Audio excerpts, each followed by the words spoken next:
They say money can't buy class, but it can certainly buy silence usually.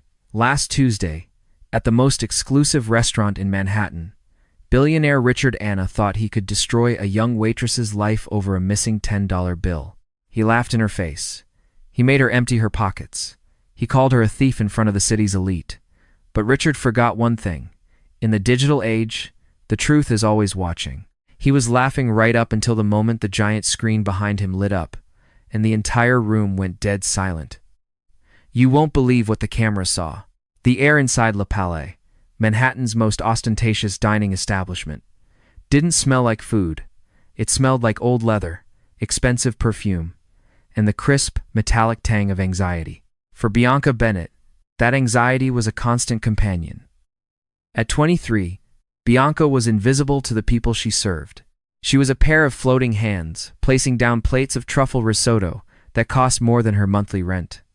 She was a nod, a polite smile, and a ghost moving between the tables of the titans of industry. Tonight was Tuesday, usually a slow night, but Le Palais was buzzing. The rumor in the kitchen was that Richard Anna was coming in. Richard Anna. The name alone made the floor manager, Henri, sweat through his starch-stiffened collar. Anna was a real estate mogul and tech investor worth an estimated $4 billion. He was known for two things: his aggressive, hostile takeovers of family-owned businesses and his temper. He was a man who had once sued a dry cleaner for losing a button on a jacket he hadn't worn in 3 years. Bianca, Henri hissed, snapping his fingers near the service station. Table 4, the VIP alcove. He's here. Do not, I repeat, do not make eye contact unless he speaks to you. Pour from the right, clear from the left. And for the love of God, if he complains about the wine, just take it away. Don't argue. Bianca adjusted her apron, her hands trembling slightly. Yes, Henri. I've got it. She needed this shift. She needed this job. Her mother's dialysis treatments weren't fully covered by insurance, and the stack of final notice envelopes on her kitchen counter was growing taller than the piles of dirty dishes in the back. Every tip mattered. Every dollar was a lifeline. She walked out onto the floor, balancing a silver tray of appetizers. Table 4 was the best seat in the house, situated on a raised platform beneath a massive, wall-sized OLED screen that usually displayed abstract digital art. Tonight, however, the screen was dark, reflecting the dim, golden ambient light of the restaurant. Sitting at the table was Richard Anna. He looked exactly like he did in the magazines. Silver hair slicked back aggressively, a suit that cost more than a car, and a face that seemed permanently etched with a look of dissatisfaction. He was dining with 2 other men younger, sycophantic types in identical navy suits. They were laughing too loudly at everything, Anna said. So I told the zoning board, Anna bellowed, his voice cutting through the hushed murmur of the room. If you don't approve the permit, I'll buy the building across the street and turn it into a waste processing plant. Guess how fast they stamped the paper? The 2 younger men roared with laughter. Brilliant, Richard. Absolutely ruthless. Bianca approached the table, making herself as small as possible. Good evening, gentlemen. Sparkling or still? Anna didn't look up. He didn't even pause his story. He simply waved a hand dismissively in her direction, his heavy gold Rolex catching the light. Still. And bring the 82 Lafite. Don't decant it too long. I don't want it turning to vinegar. Of course, sir, Bianca whispered. As she poured the water, she noticed Anna's eyes darting around the room, not appreciating the architecture, but assessing it. He was looking for flaws. He was a man who fed on imperfections. The dinner service was grueling. Anna sent back the bread because it was too crusty. He complained that the soup was 3 degrees too cold. He snapped his fingers at Bianca whenever his glass was half empty. Through it all, Bianca maintained her mask of professional servitude. She thought of her mom. Just get through the night. Just get the tip. By the time the bill arrived, the tension in Bianca's shoulders was a physical weight. The total came to $4,520. Anna threw a black Amex Centurion card onto the tray without looking at it. Bianca processed it, her heart rate spiking as it always did when handling that much money. She returned with the receipt and the card. Thank you, Mr. Anna, she said softly. Anna scribbled a signature. Then, he reached into his pocket and pulled out a thick money clip. He peeled off a crisp $100 bill. "For you," he said, tossing it onto the table. It landed near the bread plate. "Don't spend it all on lipstick." It was a demeaning comment, but $100 was $100. That was a week of groceries. "Thank you, sir. You're very generous." "Wait," Anna said. His voice changed. It dropped an octave, losing its jovial arrogance and becoming sharp, like a razor wire. He looked at the money clip in his hand. He counted the bills. Then he counted them again. The restaurant seemed to go quiet. The two sycophants stopped smiling. Anna looked up at Bianca. His eyes were cold. Dead sharks. "I had $500 bills in this clip," he said slowly. "I gave you one." "Yes, sir," Bianca said, confused. "I have 3 left," Anna said. Bianca blinked. I'm sorry? "I have 3 left," Anna repeated, louder this time. "I had 5. I gave you 1. Basic mathematics, which I assume you struggled with in high school, dictates I should have 4. But I have 3. He stood up. The scraping of his chair against the floor was a violent sound. "Where is the other $10? He demanded. "Sir?" Bianca took a step back. "I don't understand." "You tipped me 100. I haven't touched anything else." "Don't play dumb with me," Anna snarled. "I had a $10 bill folded inside the stack. I saw it when I pulled the 100 out. It fell. And now it's gone." "You swiped it." "I didn't." Bianca's voice trembled. "I haven't moved from this spot." "It's not about the $10, Anna shouted, playing to the audience now. Heads at nearby tables were turning.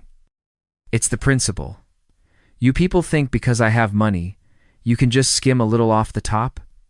You think I won't notice a Hamilton missing from the stack?" "Sir, please," Bianca pleaded, her face burning with humiliation. "I didn't take anything." "Maybe it fell on the floor?" She looked down at the plush carpet. "There was nothing there." "It didn't fall," Anna sneered. "You have quick hands. I saw you hovering." Henri, the manager, materialized out of the shadows, looking pale. "Mr. Anna, is everything all right? Is there a problem?" "The problem, Henri," Anna pointed a manicured finger at Bianca, "is that you employ thieves." The word thief hung in the air like smoke. Henri turned to Bianca, his eyes wide with panic. He didn't ask her if she did it. He didn't defend her. He simply went into damage control mode. "Bianca, did you take the gentleman's money? If you did, give it back immediately, and perhaps Mr. Anna will be merciful." "Henri, I didn't," Bianca cried, tears pricking her eyes. "I swear on my mother's life.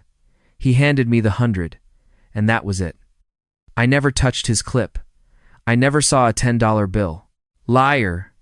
Anna slammed his hand on the table, causing the silverware to jump. "I know what I saw.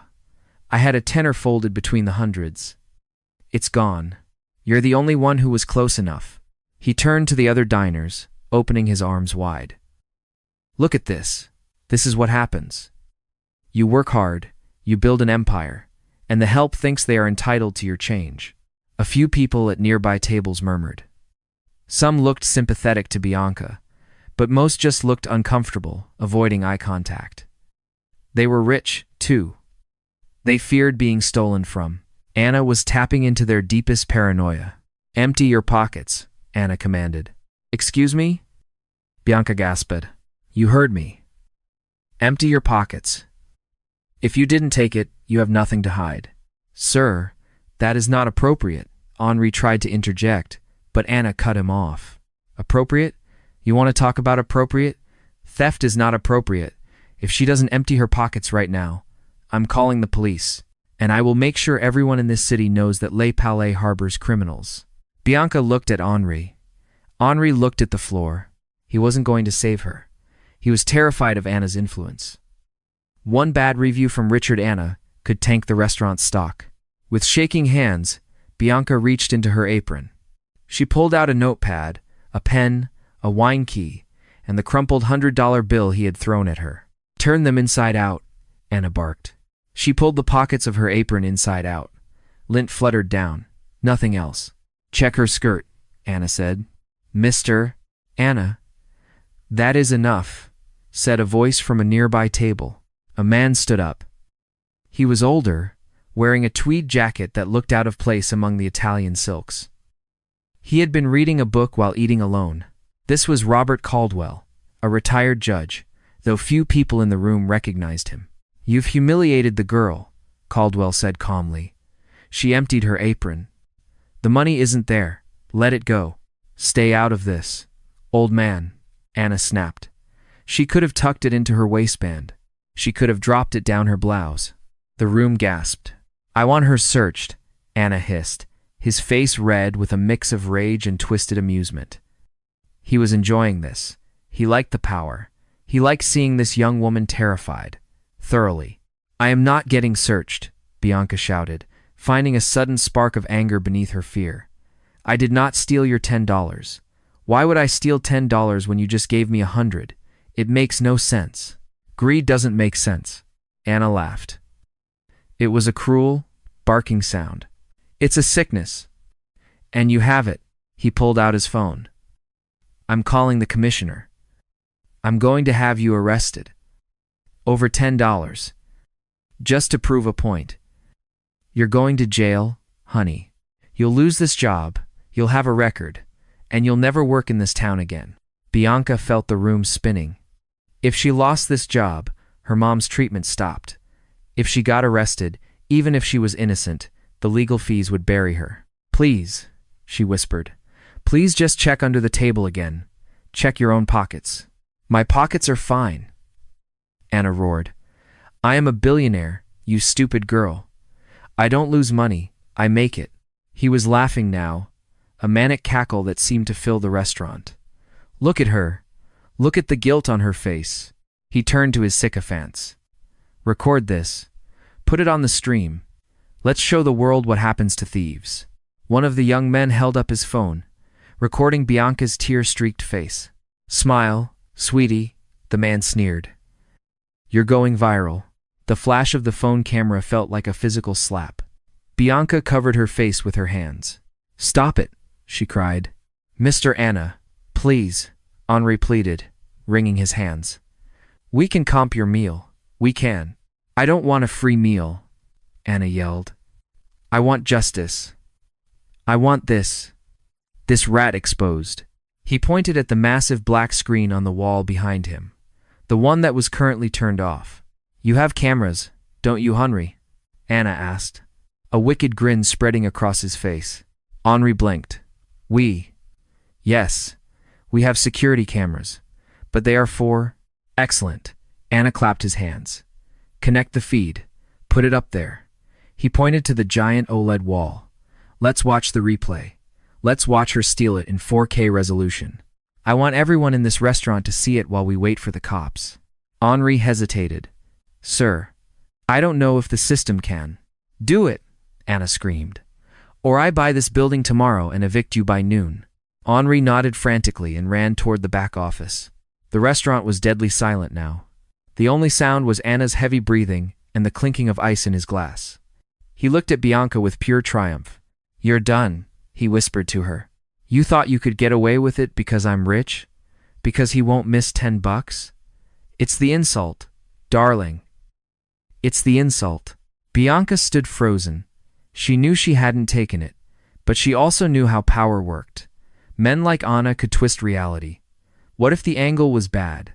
What if it looked like she took it? What if he had sleight of hand dropped it into her apron, without her knowing, just to frame her? 5 minutes passed. It felt like 5 years. Finally, the giant screen on the wall flickered. Static buzzed, and then a blue no-signal box bounced around. Here we go, Anna announced to the room, grabbing his wine glass. Showtime, folks. The takedown of the century. The screen turned black, and then the security feed appeared. It was high definition, a wide-angle shot of the VIP platform. Rewind it to 10 minutes ago, Anna shouted at the air, assuming Henri could hear him. The footage on the screen sped backward, people moving in reverse comically fast. Anna laughed. Look at me. Even in reverse, I look good. The footage slowed down and paused. Play, Anna commanded. On the screen, giant versions of Anna and his guests appeared. The resolution was crystal clear. You could see the sweat on Anna's forehead. You could see the fear in Bianca's eyes as she approached the table. Here it comes, Anna narrated, grinning. Watch the hands. Watch the hands. On screen, Bianca placed the receipt down. Anna signed. He pulled out the money clip. The entire restaurant watched, captivated. Even the kitchen staff had come out to watch the giant screen. On screen, Anna peeled off the 100. He threw it. Then, he went to put the clip back in his pocket. Watch, Anna yelled. She's going to dip her hand in. But on the screen, Bianca's hands were clasped behind her back. She wasn't moving. Anna frowned slightly. Wait for it. On the giant screen, magnified to 10 feet tall, Anna's hand fumbled with the money clip. As he shoved it toward his jacket pocket, his thumb caught the edge of the fabric. The clip snagged. And there, in glorious high definition, a $10 bill fluttered loose from the clip. It didn't fall on the floor. It didn't go into Bianca's apron. It floated, softly and silently, into the wide, open cuff of Anna's expensive Italian suit jacket. It slid right down into his sleeve. The room went silent. On the screen, the Anna in the video patted his pocket. Satisfied, completely unaware, the bill was resting inside his own sleeve. In the restaurant, the real Anna stopped laughing. His mouth hung open slightly. He instinctively reached for his left arm. He felt the cuff. He pulled his hand back. He reached 2 fingers into his sleeve. He pulled out a crumpled $10 bill. The silence in the restaurant was deafening. It was heavy, suffocating, and absolute. Anna held the $10 bill in his hand. He looked at the screen, where the video had looped and was showing him dropping it into his sleeve again. Then he looked at Bianca. Bianca stood tall. The fear had evaporated, replaced by a cold, hard clarity. Well, Judge Caldwell called out from his table, his voice cutting through the quiet like a gavel. It appears the thief has been caught. A few people chuckled. Anna's face turned a violent shade of purple. He was cornered. He had been exposed as a fool and a bully on a 20-foot screen. But Richard Anna didn't become a billionaire by admitting defeat. He didn't apologize. He doubled down. So what? Anna snarled, crumbling the $10 bill and throwing it on the floor. It was an accident. The machine, the angle, it's deceptive. It was clear as day, Richard, one of his own sycophants, muttered, looking away. Shut up! Anna snapped. He turned to Bianca. You're lucky. This time. But don't think. Suddenly, the screen behind him flickered again. Henry hadn't turned off the feed. In fact, Henry, perhaps finding a backbone, or perhaps just fumbling with the controls, had switched inputs. The CCTV feed disappeared, but the screen didn't go dark. Instead, it lit up with a bright, chaotic interface. It was a mirroring of a phone screen. Specifically, it was mirroring the phone of the man who had connected to the system earlier to test the presentation for a business meeting the next day. It was Anna's phone. He had connected it to the VIP room's Bluetooth CAS system when he arrived to show off a graph to his colleagues, and he had never disconnected. When Henri switched the inputs, the system defaulted back to the last active device. What is that? Someone whispered. The screen showed Anna's email inbox. Notifications were pouring in at a rate of 10 per second. But it wasn't the emails that caught everyone's eye. It was the breaking news alert from a financial app that popped up, covering the top half of the screen. Breaking. SEC raids Anna Industries HQ. Ponzi scheme allegations confirmed. Assets frozen immediately. Then, a text message dropped down from the top of the screen. It was saved under the contact name, The Fixer. The text read, Richard, it's over. They found the offshore accounts. Do not go home. The feds are waiting at the penthouse. Run. The entire restaurant read the text at the same time. Anna froze. He hadn't looked at the screen behind him yet.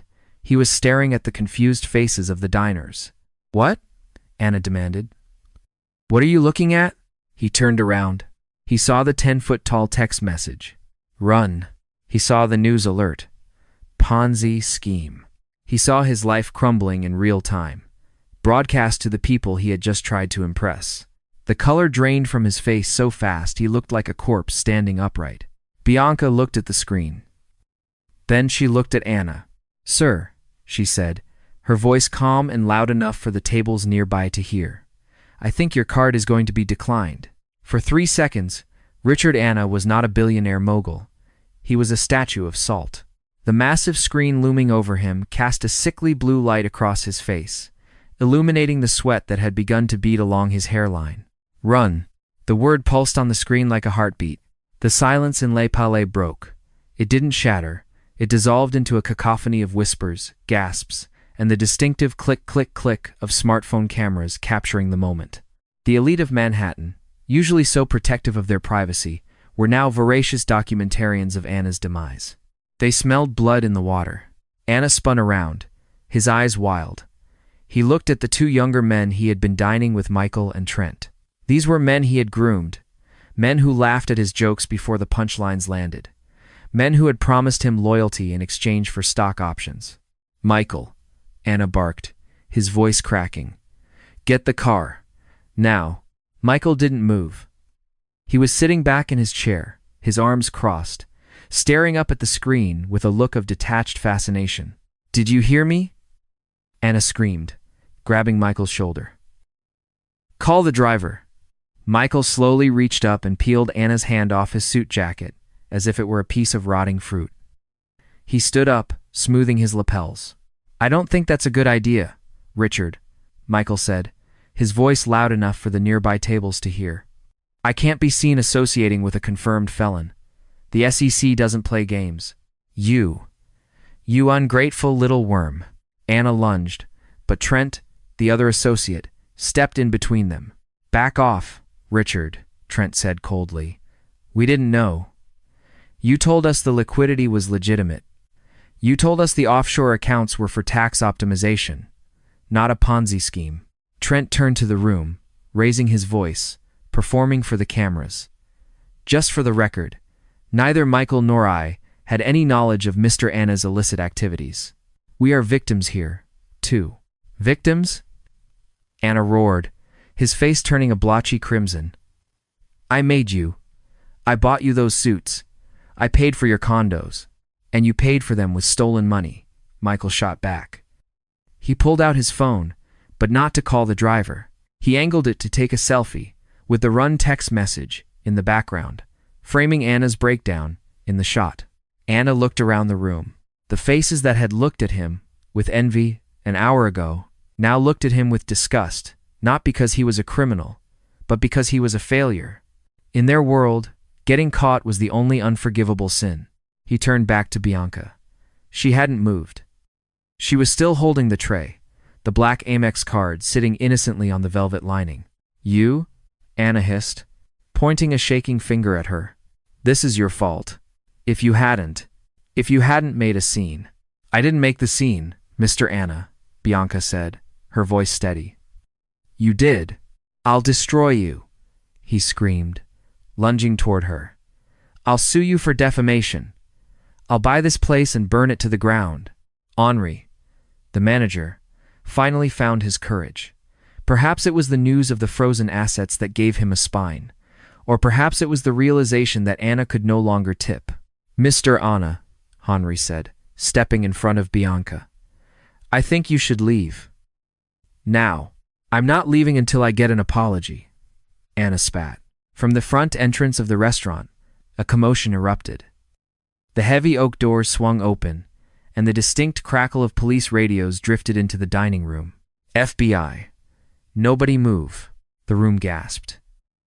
A team of agents and windbreakers emblazoned with federal agents swept into the vestibule. They weren't there for the breadsticks. Anna's eyes bulged. He looked at the kitchen door, the service exit. Don't even think about it, Judge Caldwell said from his table, casually sipping his wine. The alleyway is the first place they secure. Anna looked at the agents, then at the screen that still broadcast his doom, then at Bianca. In a moment of pure, pathetic desperation, The billionaire reached onto the table. He grabbed the money clip, the one that still held $300, and shoved it into his pocket. Then, he grabbed the crumpled $10 bill off the floor. "It's my money," he muttered, his eyes darting around.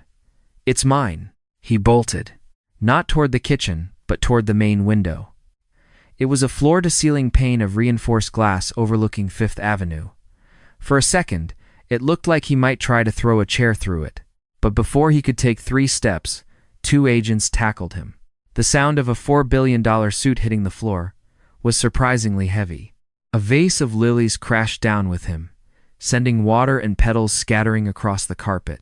"Richard, Anna, you are under arrest," one agent shouted, wrestling Anna's hands behind his back. "Get off me." "Do you know who I am?" Anna shrieked, his face pressed against the wet carpet. "I am Richard, Anna. I have rights." "That waitress." She planted it. "It's a conspiracy."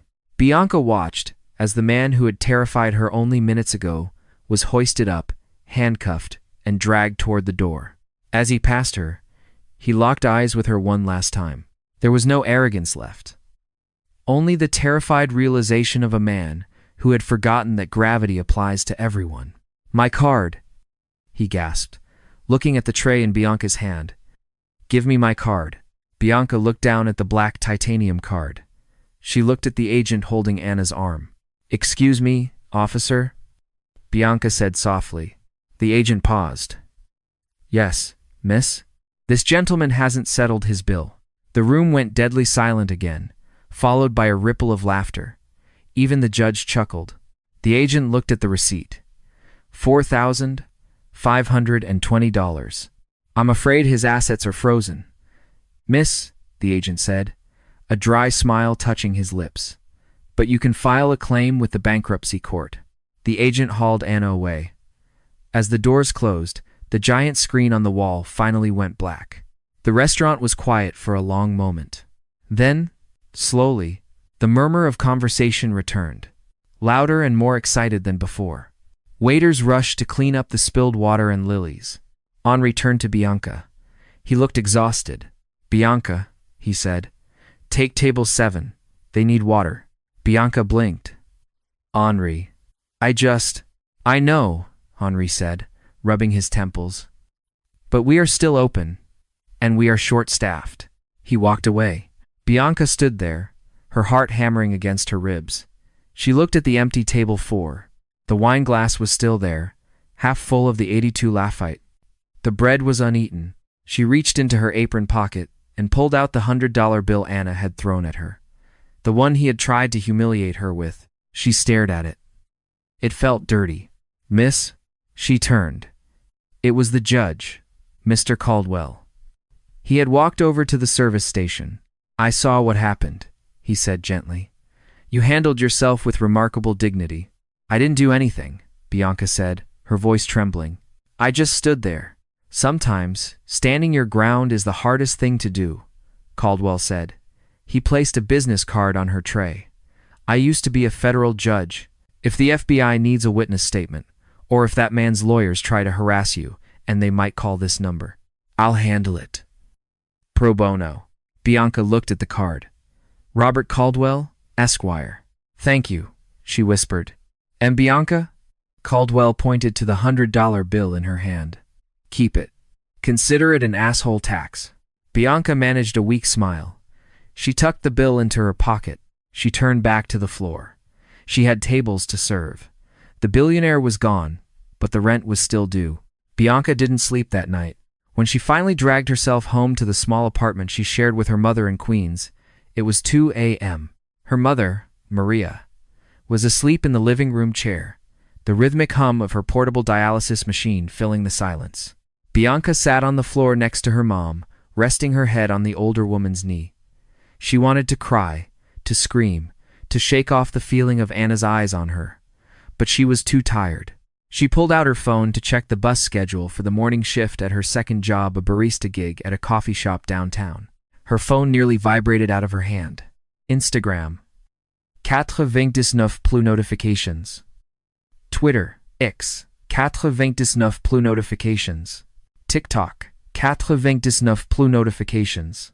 Her heart stopped. She opened Twitter. Trending number 1 inch the United States.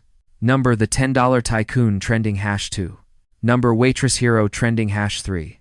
Number Anna raid. She clicked the first hashtag. The video was everywhere. It wasn't the security footage that hadn't been released yet. It was the cell phone footage recorded by the sycophants in the other diners. There was a video titled, "Billionaire tries to frame waitress, gets instant karma." It already had 12 million views. Bianca watched it, her hand over her mouth. The video showed Anna screaming at her. It showed her emptying her pockets, looking small and terrified. It showed Anna mocking her. And then, the glorious cut to the screen lighting up, the text message, the arrest. The comments were a waterfall of fury and support. Asterisk. Who is she? She handled that with so much grace. I would have punched him. Asterisk. Richard Anna is a monster. Look at how he treats service workers. That tells you everything. Asterisk. Someone find this girl. We need to start a GoFundMe. She deserves a tip. Bianca dropped the phone. She wasn't anonymous anymore. She was the face of the working class, standing up to corporate greed. By the next morning, the GoFundMe wasn't just a comment, it was real. A user named Justice for Bianca had started a campaign titled, "Tip the Waitress Who Took Down Anna." The goal was set for $5,000. When Bianca woke up at 7 a.m., it was at $42,000. She stared at the number, rubbing her eyes. This had to be a mistake. That was enough to pay off her mother's medical debt. That was enough to pay rent for 2 years. Mom? Bianca shook her mother gently. Mom, wake up. You need to see this. But the peace didn't last long. At 8 a.m., Bianca's phone rang. It wasn't a blocked number. It was Henri, her boss. Bianca? Henri sounded frantic. Don't come in. What? Why? Bianca panicked. Henri, I need this shift. I know last night was crazy, but... No, listen to me, Henri interrupted. There are news vans. Outside the restaurant. Outside the service entrance. They are looking for you. CNN, Fox, TMZ. They want the $10 waitress. Oh my God, Bianca whispered. And Bianca. Henri's voice dropped. A lawyer just called the restaurant. He represents Anna's estate. He was asking for your full name and address. A cold chill ran down Bianca's spine. Why? He says Anna is suing you, Henri said. For defamation, invasion of privacy, and, this is insane, emotional distress. He claims you conspired with the IT guy to rig the screen. That's a lie, Bianca cried. I know it is, Henri said. But these people, they don't stop just because they're in handcuffs. Anna is out on bail. He posted a $10 million bond an hour ago. He's at his penthouse, and he's looking for a scapegoat. Anna was out. The relief Bianca had felt, watching the GoFundMe counter rise, vanished instantly.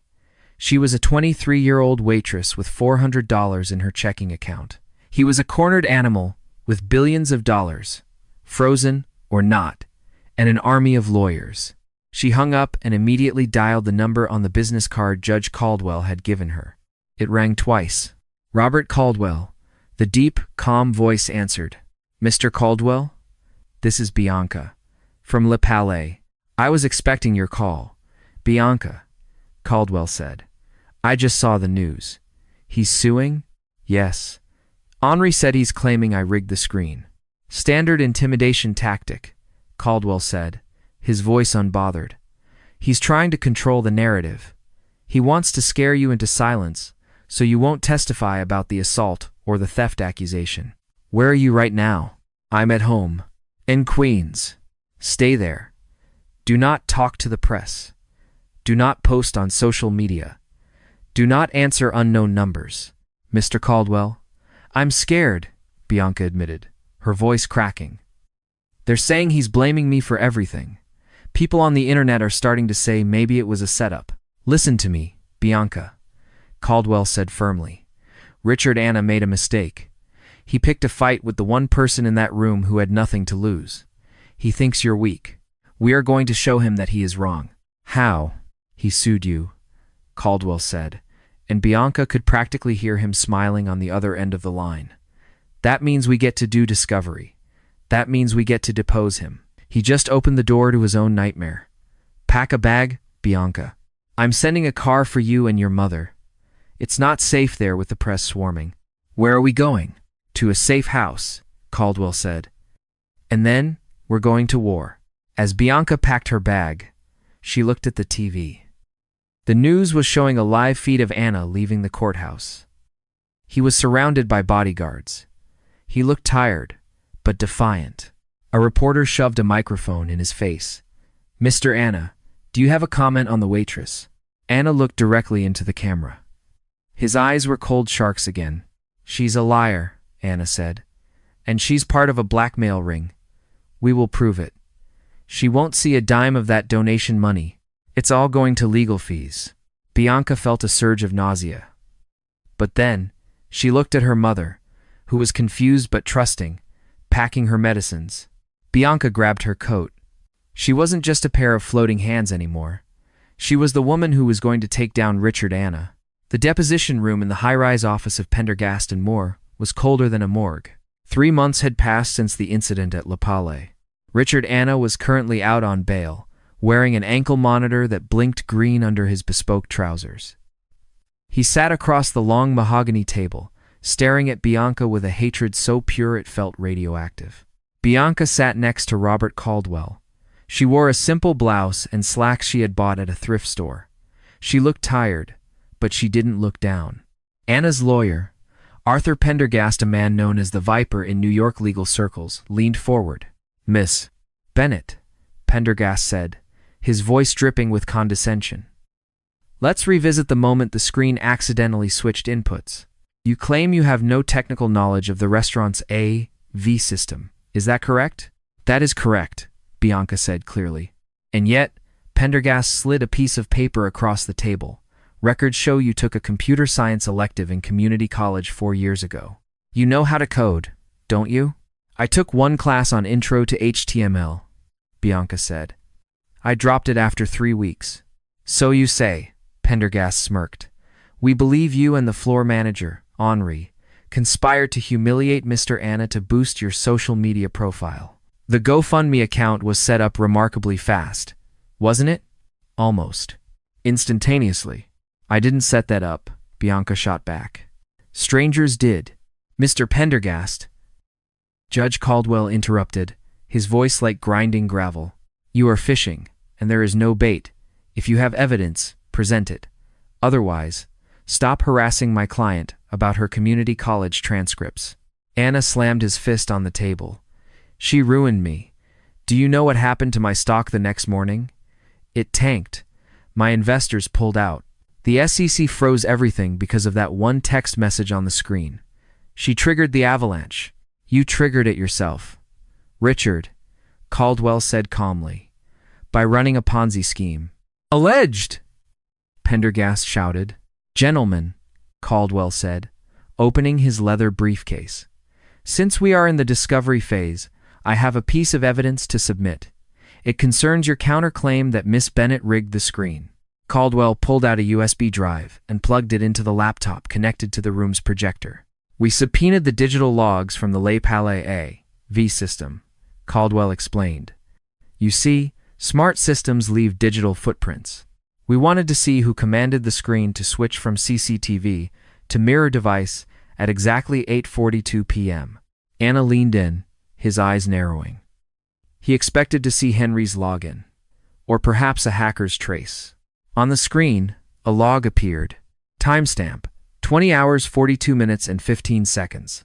Command, switch input. Source B, Anna phone, device ID, iPhone 15, Pro Max, Michael T. Private. The room went silent. Anna blinked. Michael? Michael Trent, Caldwell confirmed. Your associate, the young man who was sitting at the table with you, the one who refused to call your driver. Anna's face went slack. It wasn't an accident, Richard, Caldwell said softly. And it wasn't the waitress. Michael Trent used the restaurant's guest app to override the system. He wanted that text message to be seen. He wanted you exposed. No, Anna whispered. Michael is loyal. I made him. Michael cut a deal with the SEC. 2 days before the dinner, Caldwell revealed, dropping the final bombshell. He wore a wire to the restaurant, but he needed something visual to panic you, to make you run, to create exigent circumstances, so the FBI could raid your penthouse immediately without waiting for a morning warrant. He used Miss Bennett as the distraction. He knew you'd explode over a missing $10. He baited you. Bianca stared at Caldwell, stunned. She hadn't been the target. She had been the prop. Anna's own greed and pettiness were so predictable that his own people had weaponized them against him. Anna stood up. He looked like he was going to vomit. He set me up, Anna wheezed. Over $10? You set yourself up, Bianca said. It was the first time she had spoken directly to him in hours. If you had just been kind, if you had just treated me like a human being, none of this would have worked. Michael couldn't have switched the screen if you hadn't demanded the security footage. You built your own trap, Mr. Anna. Michael just pushed the button. Anna looked at Bianca. For the first time, he didn't see a waitress. He saw the truth. He slumped back into his chair, burying his face in his hands. I'm done, he whispered. Yes, Caldwell said, closing his briefcase. You are. The morning the defamation lawsuit was dropped, the sun didn't shine. It was a gray, drizzling Wednesday in New York, the kind of weather that usually made the city feel claustrophobic. But for Bianca Bennett, stepping out of the safe house Judge Caldwell had arranged, the rain felt like a baptism. Arthur Pendergast, the Viper, had filed the motion to dismiss at 9 a.m. sharp. There was no apology attached to the legal filing, just a dry, bureaucratic admission that current circumstances render the plaintiff unable to proceed. Current circumstances. That was lawyer speak for the plaintiff is currently wearing a federal ankle monitor and facing 30 years for defrauding half of Wall Street. Bianca sat in Judge Caldwell's leather armchair later that afternoon, holding a ceramic mug of tea with both hands to stop them from shaking. It's over, Bianca, Caldwell said gently, taking off his reading glasses. The civil suit is dead. You don't have to worry about lawyers anymore. It doesn't feel over, Bianca admitted, her voice barely a whisper. I still wake up expecting to see my face on the news. I still feel like I'm waiting for the other shoe to drop. The shoe has dropped.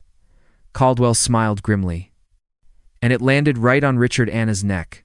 The quiet after the storm. In the weeks that followed, the media frenzy shifted. The paparazzi lost interest in the Waitress hero and turned their ravenous lenses toward the billionaire fraud. Bianca was no longer the story. She was the prologue to the main event. She received offers, of course. A morning talk show offered her $10,000 for an exclusive. A tabloid offered her double to say Anna had physically assaulted her, which she refused because it wasn't true.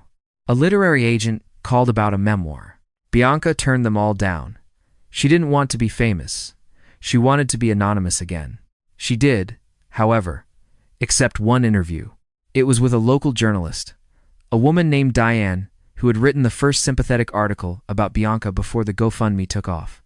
They met in a small diner in Queens, far away from Le Palais. Why did you do it?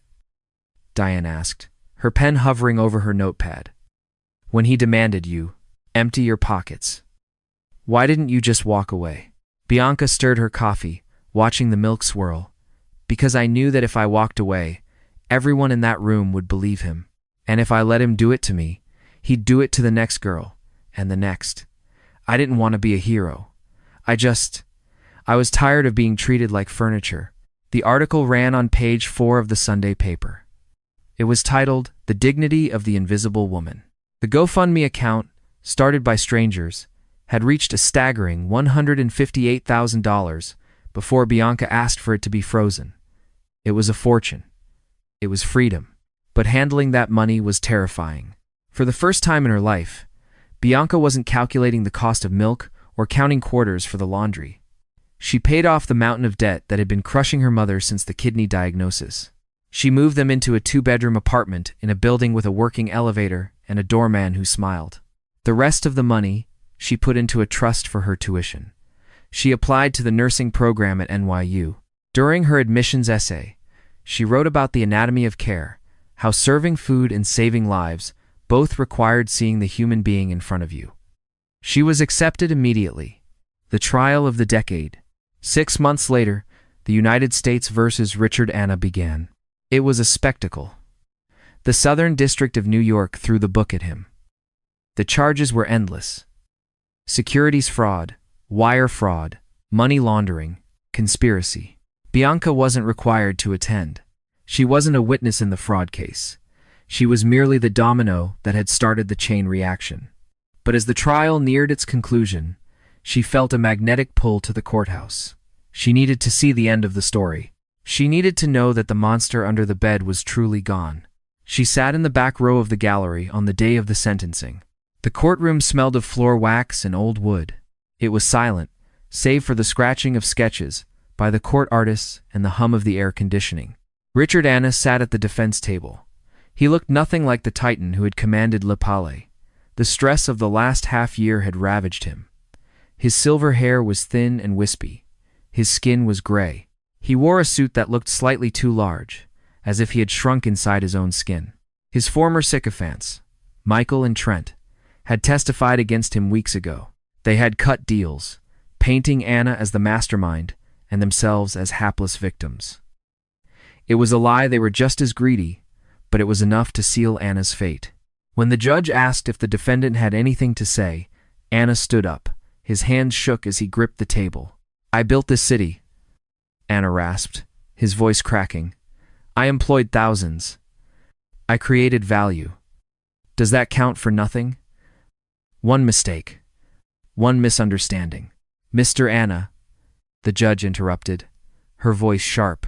"You stole $400 million from pension funds and charities. That is not a misunderstanding.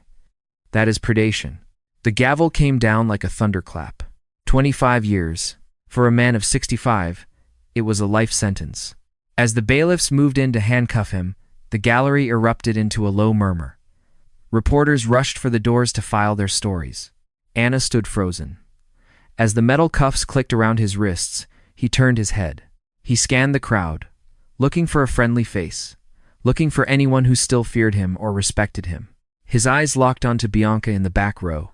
The color drained from his face. He stopped moving. The bailiff tugged his arm, but Anna planted his feet. "Wait," Anna said. The bailiff hesitated. "Let's go, Anna. I need to tell her," Anna mumbled, staring at Bianca with a look of utter bewilderment. Bianca stood up. She didn't know why, but she walked to the wooden railing that separated the gallery from the court floor. The bailiffs tensed, but let her approach.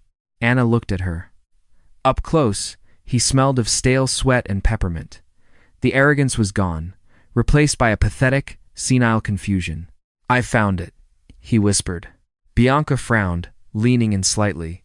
"Found what?" "The $10, Anna said. His eyes were wide, pleading for her to understand. "It wasn't in my sleeve. I was wrong about that. It was in my other jacket, the gray one.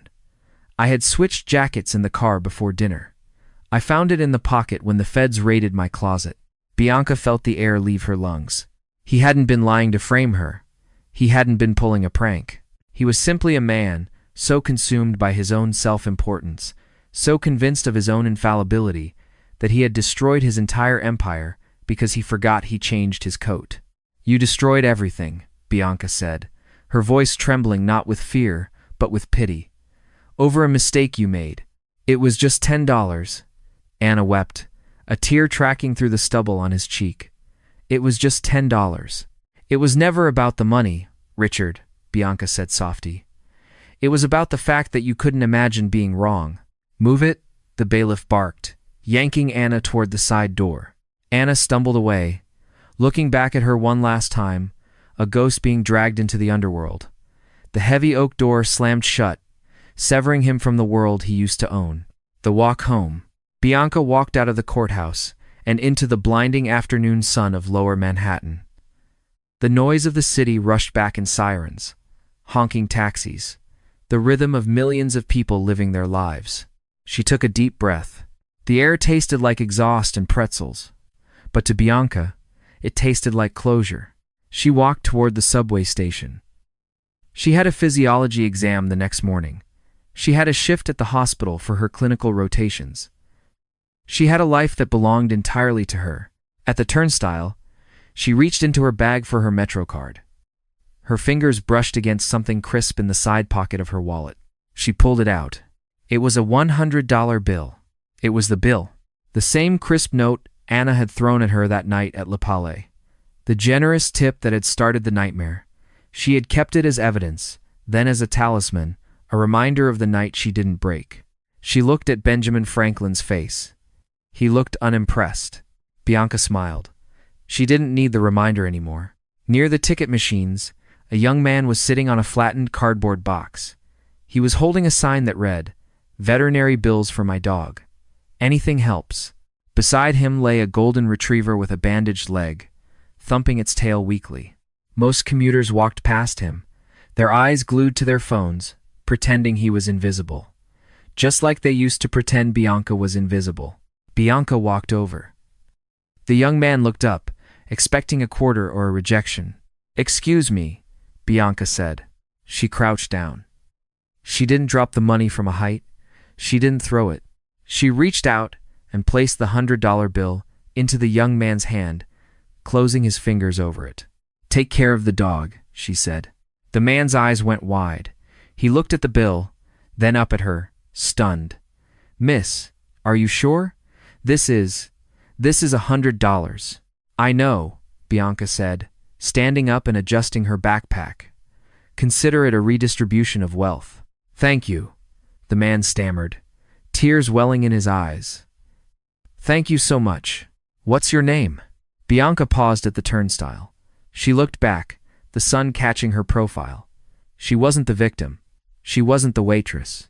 "Just a New Yorker," she said. She swiped her card. The turnstile clicked a satisfying, mechanical sound of progress. Bianca Bennett pushed through the gate and disappeared into the crowd. Just another face in the city, finally, wonderfully free. And that is the story of how a $10 mistake toppled a $4 billion empire. Richard Anna thought his wealth gave him the right to crush anyone who stood in his way, but he forgot that the higher you climb, the harder you fall, especially when you're standing on a foundation of lies. Bianca Bennett didn't just win a lawsuit. She won her life back, proving that dignity is the one thing you can't buy, and it's the one thing you can't steal. What do you think? Was the punishment fitting for Anna? Or did Michael, the traitorous assistant, get off too easy? Let me know in the comments below. If you enjoyed this story of karma and justice, please smash that like button. It really helps the channel grow, and subscribe with notifications on so you never miss the next real-life drama. Thanks for watching, and remember, always check your pockets before you check someone else.